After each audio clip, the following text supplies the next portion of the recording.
Hello guys, welcome और welcome back to my channel. तो आज की इस वीडियो में हम डिस्कस करने वाले हैं प्लानिंग प्रोसेस के बारे में। तो प्लानिंग प्रोसेस टोटल 7 स्टेप्स को मिला के बनता है और इस वीडियो में हम ये सारे 7 स्टेप्स को डिटेल में डिस्कस करेंगे। तो चलिए शुरू करते हैं।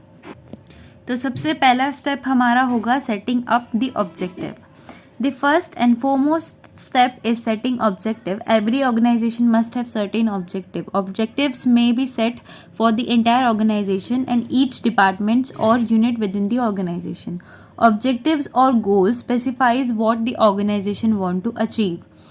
अब जो हमारा सबसे पहला और सबसे ज़्यादा ज़रूरी स्टेप हमारे ऑर्गेनाइजेशन में होता है प्लानिंग प्रोसेस का, वो होता है ऑब्जेक्टिव सेटअप करना।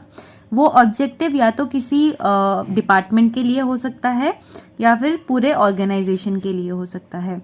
किसी भी फाइनल पोजीशन में पहुंचने के लिए स्टार्टिंग में हमको कोई ऑब्जेक्टिव डिसाइड करना बहुत ज़्यादा ज़रूरी होता है।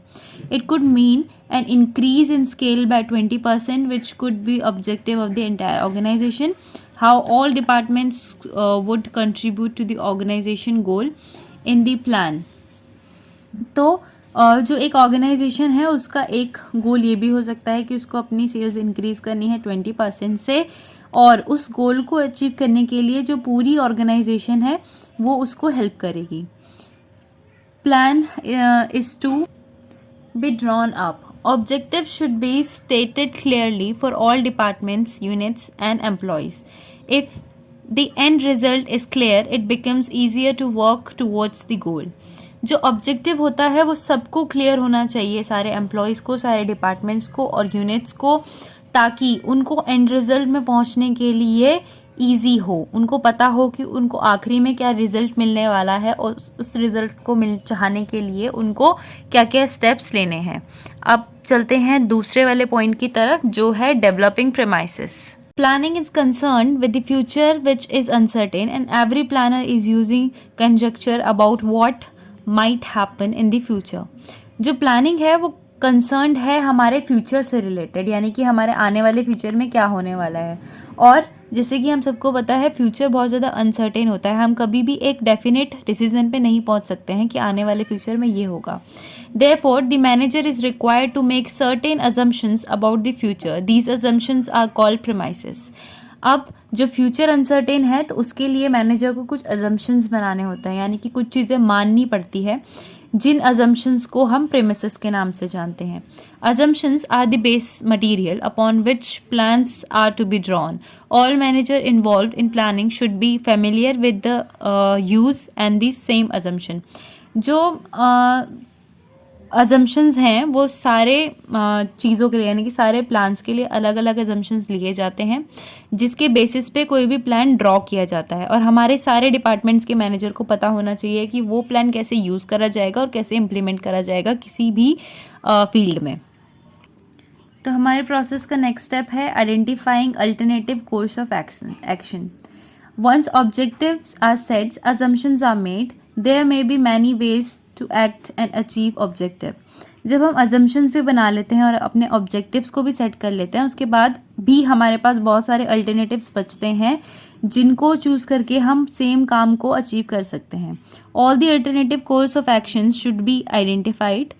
If the project is important, then more alternatives should be generated and thoroughly discussed among the members of organization.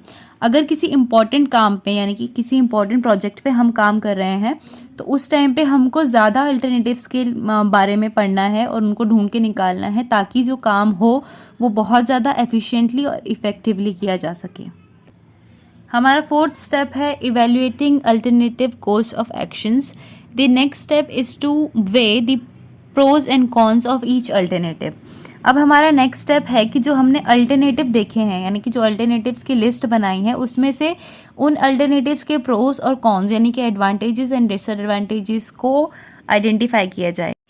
Each course will have many variables which have to be weighed against each other. Positive and negative points need to be evaluated. Alternatives are evaluated in the light of their feasibility and consequences.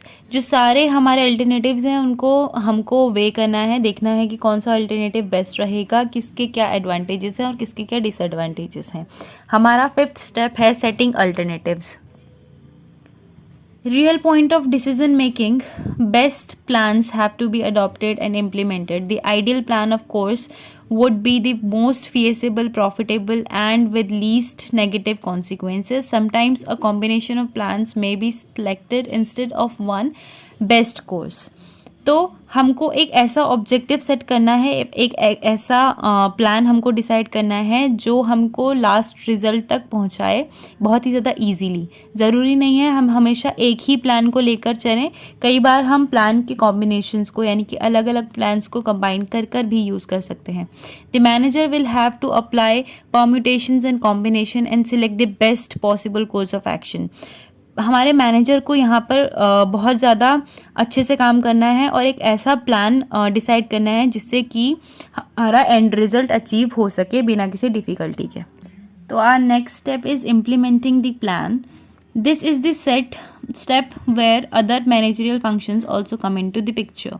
This step is concerned with putting the plans into action, doing what is required.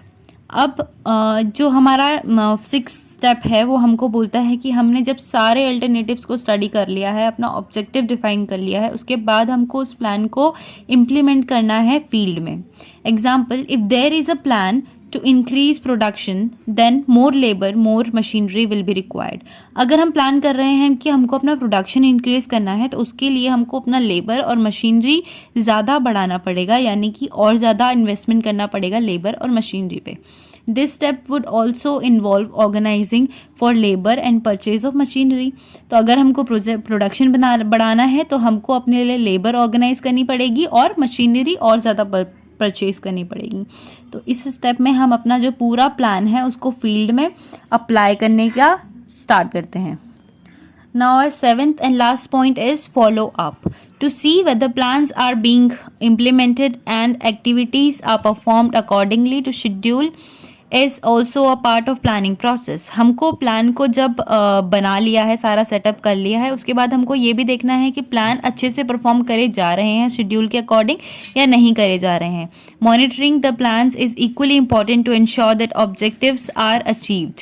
हमको plan बनाना ही नहीं है, plan बना के छोड़ नहीं देना है, उसके बाद हमको उसको मॉनिटर भी करना चाहिए टाइम टू टाइम कि वो प्लान सही जगह पर इम्प्लीमेंट करे जा रहे हैं, यानी कि हमारे ऑब्जेक्टिव्स को अचीव करने में हेल्प कर रहे हैं या नहीं कर रहे हैं.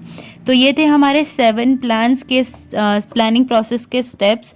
अगर आपको वीडियो अच्छी लगी है तो वीडियो को लाइक करिएगा, चैनल को सब्सक्राइब करिएगा और बेल आइकन ज़रूर दबाइएगा ताकि जब भी मैं वीडियो अपलोड करूँ आपके पास नोटिफिकेशन आ जाए.